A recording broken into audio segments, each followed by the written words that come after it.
আমন্ত্রণ দীপ্ত সংবাদে আপনাদের সঙ্গে রয়েছে আমি শারমিন নিপা। শুরুতেই জানিয়ে দেব নিটল টাটার সংবাদ শিরোনাম। ঘূর্ণিঝড়ে ক্ষতিগ্রস্তদের ঘর নির্মাণ করে দেওয়ার ঘোষণা প্রধানমন্ত্রীর। গৃহহীন মুক্ত আরও ৭০ উপজেলা। কোরবানির ঈদ সামনে রেখে প্রস্তুত পঞ্চগড় ও নওগাঁর খামারিরা। বিভিন্ন হাটে উঠতে শুরু করেছে পশু। পতেঙ্গা কন্টেইনার টার্মিনালের কার্যক্রম শুরু। বিদেশি প্রতিষ্ঠানকে দেওয়া হয়েছে পরিচালনার দায়িত্ব।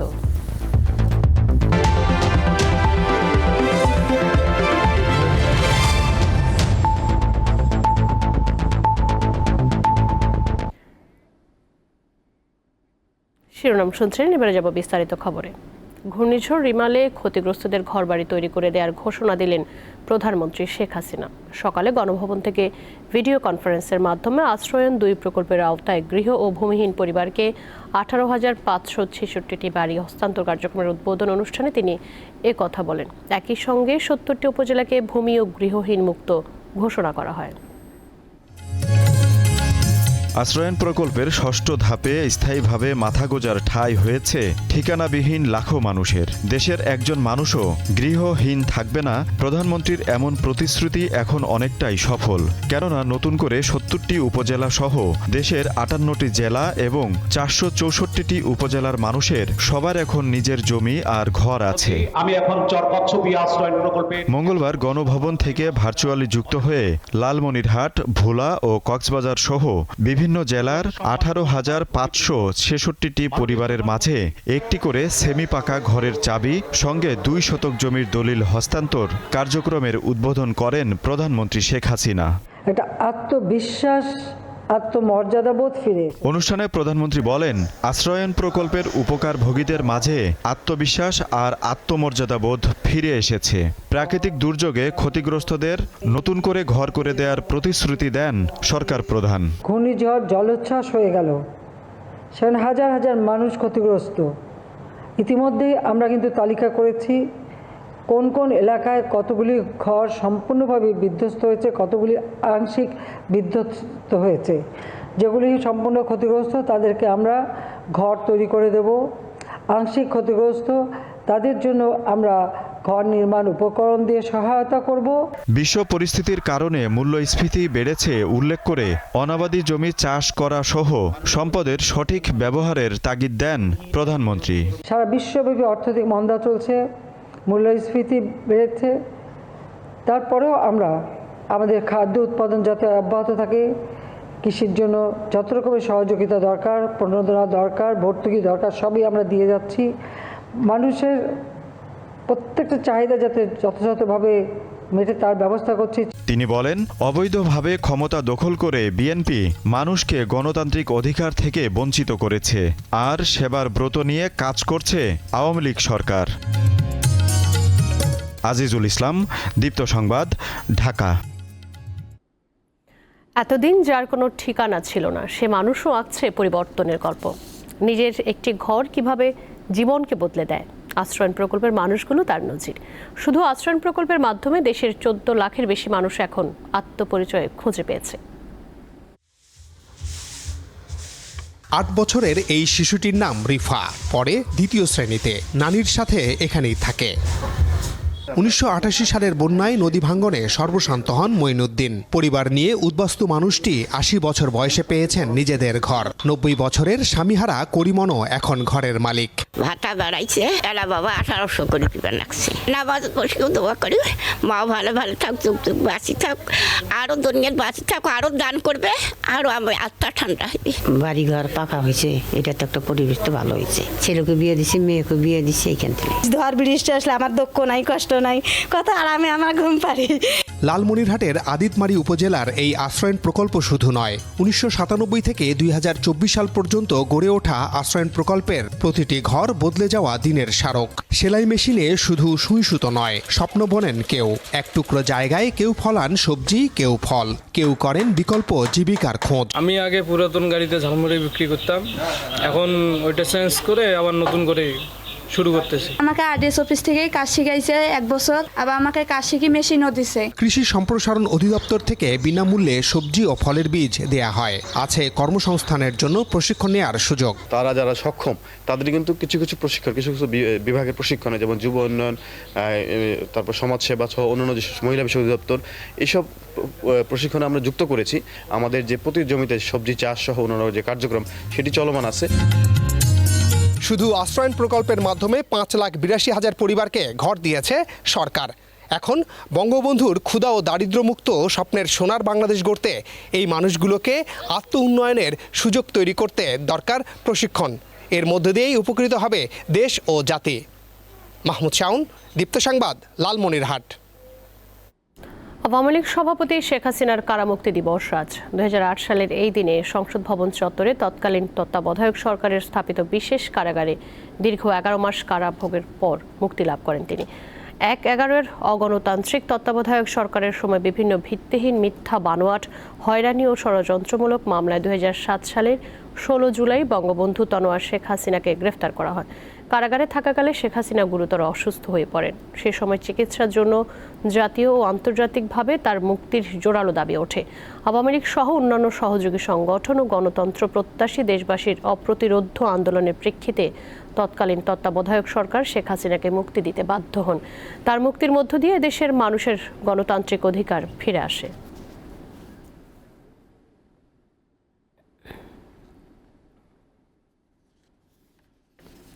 নবনিযুক্ত বিমান বাহিনী প্রধান এয়ার মার্শাল হাসান মাহমুদ খানকে র্যাঙ্ক ব্যাজ পরানো হয়েছে। সকালে গণভবনে প্রধানমন্ত্রী শেখ হাসিনার উপস্থিতিতে বাহিনীটির প্রধানকে এই ব্যাজ পরানো হয়। হাসান মাহমুদ খান সদ্য সাবেক বিমান বাহিনী প্রধান শেখ আব্দুল হান্নানের স্থলাভিষিক্ত হলেন।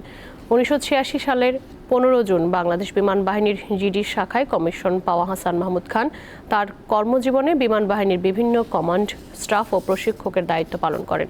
তার র্যাঙ্ক ব্যাজ অনুষ্ঠানের আগে প্রধানমন্ত্রী শেখ হাসিনার সাথে গণভবনে সাক্ষাৎ করেন গ্লোবাল সেন্টার অন অ্যাডাপ্টেশনের প্রধান নির্বাহী কর্মকর্তা অধ্যাপক ডক্টর প্যাট্রিক ভি বারকোয়েজি।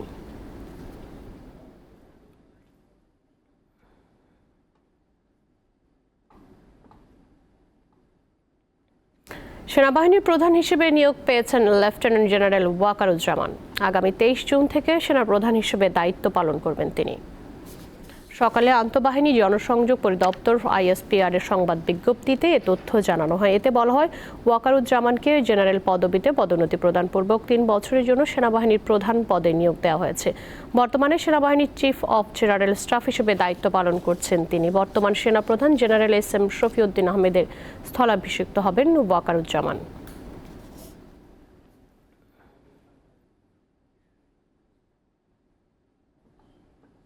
রাজধানীর রাদাবরে বেড়িবাঁধ সংলগ্ন শ্যামলী হাউজিং দ্বিতীয় প্রকল্প এলাকায় বিষাক্ত গ্যাসের কারণে কবির হোসেন নামে একজন মারা গেছেন। তার বাড়ি লক্ষ্মীপুরের রামগঞ্জ উপজেলার সোনাপুর গ্রামে। তিনি ঢাকায় মামাতো ভাইয়ের বাসায় থাকতেন। মৃতের স্বজনরা জানান, সকালের দিকে বেড়িবাঁধে হাঁটতে বেরিয়েছিলেন কবির। সে সময় একটি ভাঙাড়ির দোকানের পাশের রাস্তায় কয়েকটি কেমিক্যালের ড্রাম কে বা কারা রেখে যায়। ওই কেমিক্যালের ড্রাম থেকে নিঃসরিত গ্যাসে কবির সহ কয়েকজন পথচারী অসুস্থ হয়ে পড়েন। অচেতন অবস্থায় কবিরকে ঢাকা মেডিকেলে নিয়ে যাওয়া হলে চিকিৎসক তাকে মৃত ঘোষণা করেন। পুলিশ বিষয়টি তদন্ত করে দেখছে।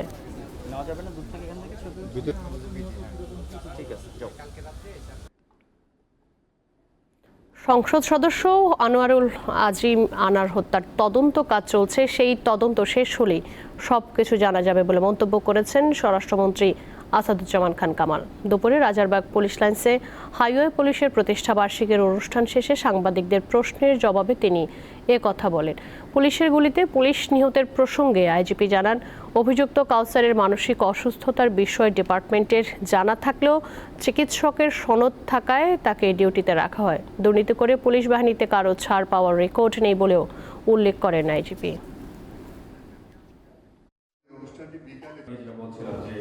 এইটা পূর্ণভূমি আমাদের পক্ষ থেকে কোনোদিন বলা হয়নি যে চোরাচালানি কোনো রাজনীতি। আমরা সবসময় বলে আসছি এমপি আমাদের ওই এলাকাটা একটা সন্ত্রাস কবল এলাকা, ওখানে কি হয়েছে সত্যিকারের ঘটনা সেটা আমাদের জানতে হবে। আমরা এখন তদন্ত করছি, তদন্ত পরে আপনাদেরকে জানাবো। যে বিষয়গুলো আসছে এগুলো নিয়ে তদন্ত হচ্ছে। এই তদন্তের মাধ্যমে একটা খবর আসলো, এটিকে আমরা বিশ্বাস করে ফেললাম। এটার চেয়ে আমার মনে তদন্ত হচ্ছে, তদন্তে জিনিসটা বের হয়ে আসবে। পোস্টার না ছাপানোয় দ্বাদশ জাতীয় সংসদ নির্বাচনে কৃষক শ্রমিক জনতা লীগের দলগতভাবে কোনো খরচ হয়নি। দলটিতে ব্যক্তির খরচ হয়েছে, দলের নয়। তাদের এমন ব্যাখ্যাকে গ্রহণ করেছে নির্বাচন কমিশন। সকালে বঙ্গবীর কাদের সিদ্দিকের নেতৃত্বে দলটির একটি প্রতিনিধি দল নির্বাচন কমিশনে যায়। পরে নির্বাচন কমিশনের অতিরিক্ত সচিব অশোক কুমার দেবনাথ এই তথ্য জানান। ভোটের 90 দিনের মধ্যে দলীয় নির্বাচনী ব্যয়ের হিসাব দাখিল করতে হয়। 25টি দল তাদের ব্যয়ের হিসাব দিলেও কৃষক শ্রমিক জনতা লীগ, গণফ্রন্ট ও বাংলাদেশ ন্যাশনাল আওয়ামী পার্টি তা করেনি। গত 8 মে দলের কোনো খরচ হয়নি জানিয়ে লিখিতভাবে ইসিকে অবহিত করে কৃষক শ্রমিক জনতা লীগ, আর এটাকেই গ্রহণ করেছে ইসি। দল এখানে এসেছিলেন, আমাদের এখান থেকে নির্বাচন কমিশন থেকে তাদেরকে চিঠি দেওয়া হয়েছে। আসন্ন কোরবানি ঈদকে সামনে রেখে পশু বিক্রির জন্য প্রস্তুত পঞ্চগড় ও নওগাঁর খামারিরা। এরই মধ্যে বিভিন্ন হাটে উঠতে শুরু করেছে এসব খামারের পশু। খামার মালিকরা জানান, সম্পূর্ণ প্রাকৃতিকভাবে তারা কোরবানির পশু লালন পালন করেছেন। কোরবানির ঈদ ঘিরে পঞ্চগড়ের 5 উপজেলায় ছোট বড় মিলে 14,809টি খামার রয়েছে। ক্রেতার দৃষ্টি কাটতে এসব পশুর বাড়তি পরিচর্যা করেন খামারিরা। এরই মধ্যে জেলার সব কয়টি হাটে বিভিন্ন আকারের গরু উঠতে শুরু করেছে। এবারের যে বাজারে আমার যে হিসাবে গরু আমি যে খরচ করেছি সেই তুলনামূলকভাবে আমি গরুর দাম পাচ্ছি না। আমার খামারে টোটাল গরু আছে 24টা, ঈদের জন্য তৈরি করছে। 6 মাস আগে আমার কেনা। আসলে আমি 7 থেকে 8টা আড়িয়া নিয়ে আসছি। আড়িয়াগুলো অনেক ভালো, কিন্তু বাজার মূল্য অনেক দাম কম। জেলা প্রাণী সম্পদ বিভাগ জানায়, এবারের ঈদকে ঘিরে জেলায় প্রায় 2 লাখ গবাদি পশু প্রস্তুত রয়েছে। আমাদের যে চাহিদার তুলনায় আমাদের পর্যাপ্ত আমরা কোরবানি পশু তৈরি করতে পারছি, রেডি করতে পারছি। আমাদের যে মজুরি, আমাদের যে ইলেকট্রিসিটি বিল সব মিলে খরচ বেশি, বাট আমরা ওভাবে ন্যায্য মূল্যটা পাচ্ছি না। উত্তরের আরেক জেলা নওগাঁয় কোরবানির ঈদকে সামনে রেখে 11 উপজেলায় খামারিরা তাদের পশু প্রস্তুত করছেন। এর মধ্যে সাড়া ফেলেছে 25 মণ ওজনের কালা পাহাড়। প্রাকৃতিকভাবে আমরা গরু খাওয়াই, আমরা অন্য বাইরে কিছু কিনা খাওয়াই না। বাজারের চেয়ে যে গরুগুলা এখানে অনেক সুন্দর গরু আছে। বিগত বছরের তুলনায় আমরা আশা করছি এই বছর কোরবানির পশুর কোনো ঘাটতি হবে না। আমরা আমাদের পশু দিয়ে কোরবানির চাহিদা পূরণ করো, কিছু পশু উদ্বৃত্ত থাকবে বলে। জেলার চাহিদা মিটিয়ে 7 লক্ষাধিক পশু পাঠানো হবে ঢাকা ও চট্টগ্রাম সহ দেশের বিভিন্ন এলাকায়। কামরুন নাহার, দীপ্ত, বার্তাকক্ষ। এবার কেওয়াই স্টিল চট্টগ্রাম সংবাদ।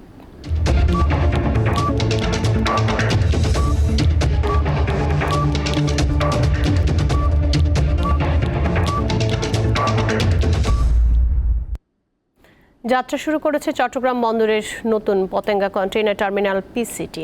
সোমবার টার্মিনালে সিঙ্গাপুরের পতাকাবাহী একটি জাহাজ নোঙরের মাধ্যমে এই কার্যক্রম শুরু হয়। দেশে এই প্রথম কোনো বিদেশি প্রতিষ্ঠানকে বন্দরের টার্মিনাল পরিচালনার দায়িত্ব দেওয়া হয়েছে। সোমবার দুপুরে পতেঙ্গা কন্টেনার টার্মিনাল পিটিসিতে ভেড়ে সিঙ্গাপুরের পতাকাবাহী ফিডার জাহাজ মায়াক্স ধাবাও চট্টগ্রাম বন্দরের নিজস্ব অর্থায়নে 1150 কোটি টাকা ব্যয়ে পতেঙ্গা উপকূলে নির্মিত হয়েছে টার্মিনালটি। পাবলিক প্রাইভেট পার্টনারশিপের আওতায় সৌদি আরবের জেদ্দা ভিত্তিক রেড সি গেটওয়ে আগামী 22 বছর এই টার্মিনাল পরিচালনা করবে।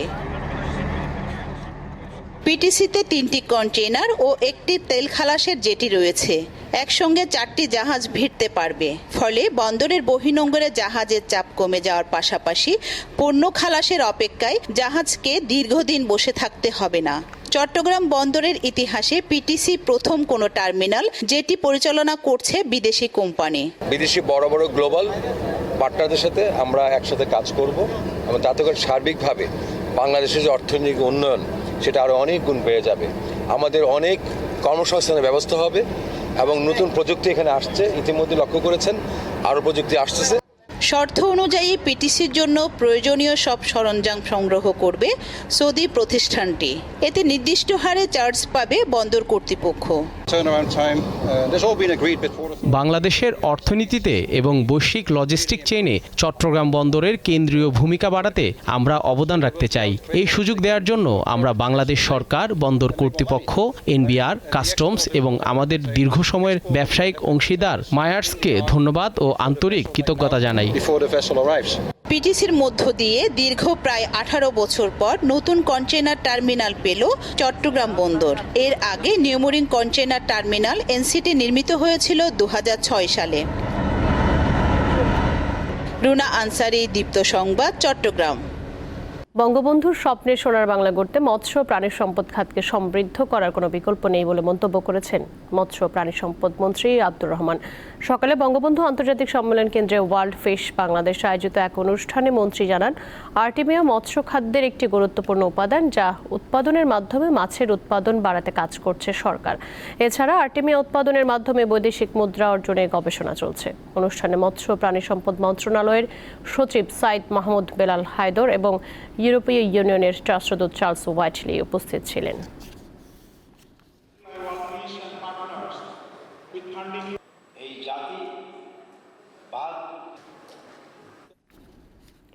বকেয়া বেতনের দাবিতে নারায়ণগঞ্জের ঢাকা চট্টগ্রাম মহাসড়ক অবরোধ করে বিক্ষোভ করেছে পোশাক শ্রমিকরা। এতে মহাসড়কে 4 কিলোমিটার এলাকায় যানজট সৃষ্টি হয়। দুপুর 12:15টার দিকে মহাসড়কের লাঙ্গলবন্ধ এলাকার চট্টগ্রামমুখী লেনে টোটাল ফ্যাশন লিমিটেডের পোশাক শ্রমিকরা এই আন্দোলন করেন। পরে দুপুর 1টায় পুলিশ তাদের বুঝিয়ে মহাসড়ক থেকে সরিয়ে দেন। বর্তমানে মহাসড়কে যান চলাচল স্বাভাবিক আছে। আন্দোলনরত শ্রমিকরা জানান, গত 1 মাস ধরে তাদের বেতন আটকে আছে। বেতন না পাওয়ায় ঈদ উদযাপন নিয়ে শঙ্কা সৃষ্টি হয়েছে। তাই আগামী 2-1 দিনের মধ্যে বকেয়া বেতন পরিশোধের দাবি জানান তারা।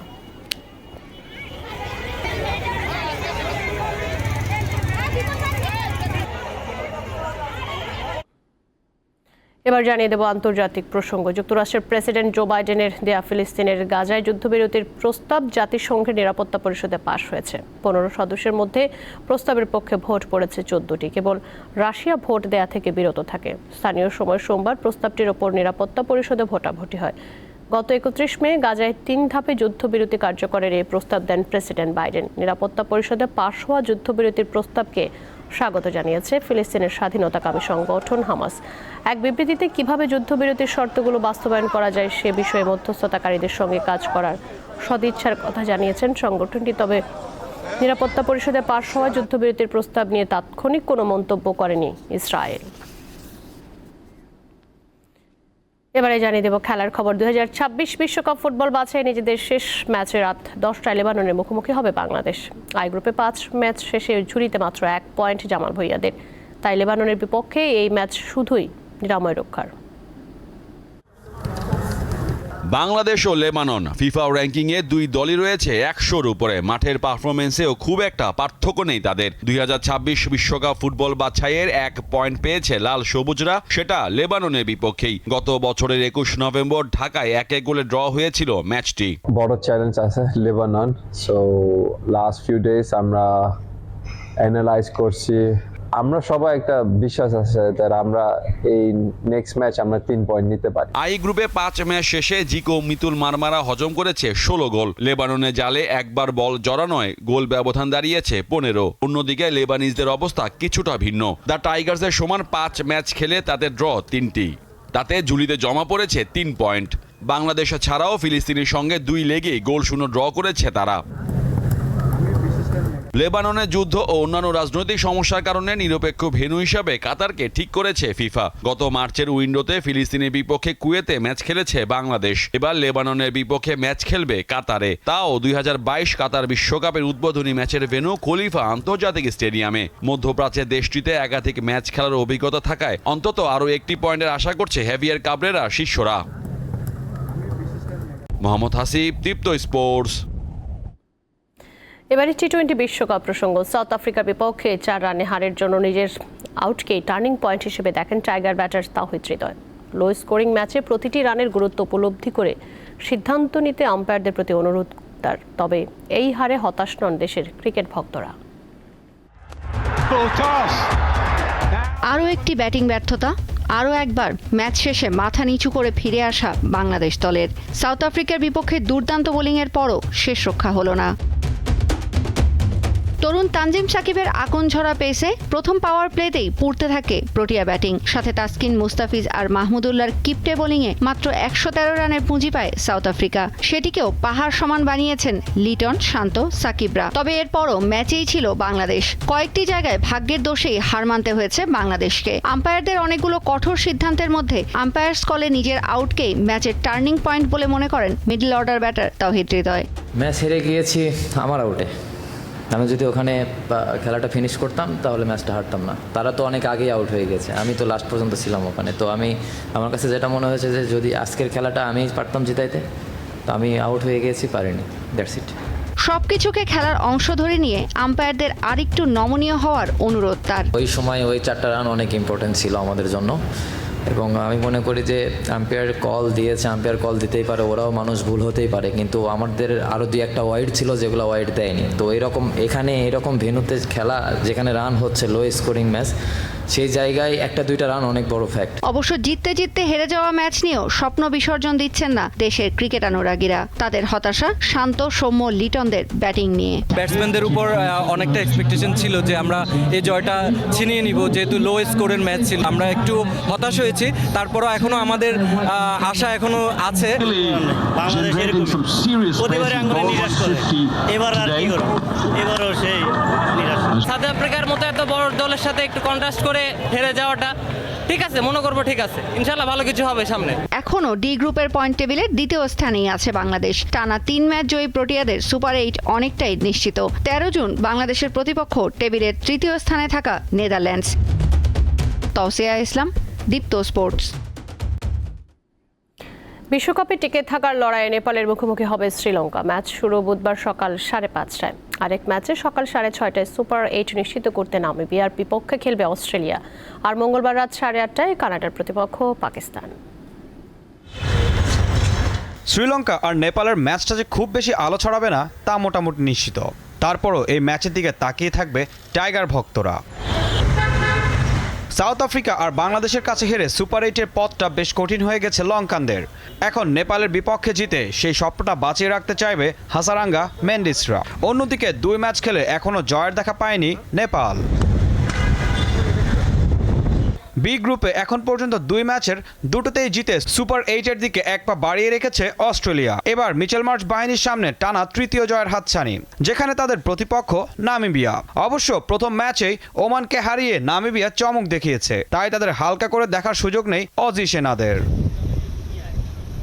ভাগ্যটাই এবার সহায় হচ্ছে না পাকিস্তানের। যুক্তরাষ্ট্রের কাছে লজ্জাজনক হারের পর ভারতের বিপক্ষে সহজ লক্ষ্য তাড়া করে জিততে পারেনি ম্যান ইন গ্রিনরা। ফলাফল এবার বিশ্বকাপের অন্যতম শক্তিশালী দলটা গিয়ে ঠেকেছে খাদের কিনারায়। এখন তাদের বাঁচা মরার লড়াই কানাডার বিপক্ষে। তবে যুক্তরাষ্ট্রের কাছে হারের পর আয়ারল্যান্ডকে হারিয়ে বেশ আত্মবিশ্বাসী কানাডিয়ানরা। ঈশান হাসান, দীপ্ত স্পোর্টস। দর্শক, দীপ্ত সংবাদ শেষ করব, কিন্তু তার আগে জানিয়ে দেব নিটল টাটা সংবাদ শিরোনাম আরও একবার।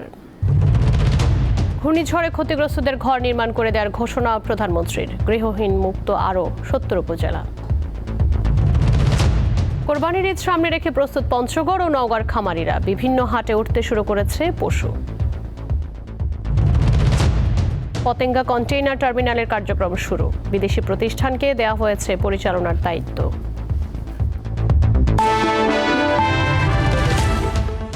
দর্শক, এই ছিল এখনকার মতো। আমাদের পরবর্তী সংবাদ সন্ধ্যা 6:50 দেখার আমন্ত্রণ রইল। আর তথ্য বিনোদনের খবর পেতে যুক্ত থাকুন দীপ্ত টিভির ডিজিটাল প্ল্যাটফর্মগুলোতে। ধন্যবাদ সকলকে এতক্ষণ সঙ্গে থাকার জন্য।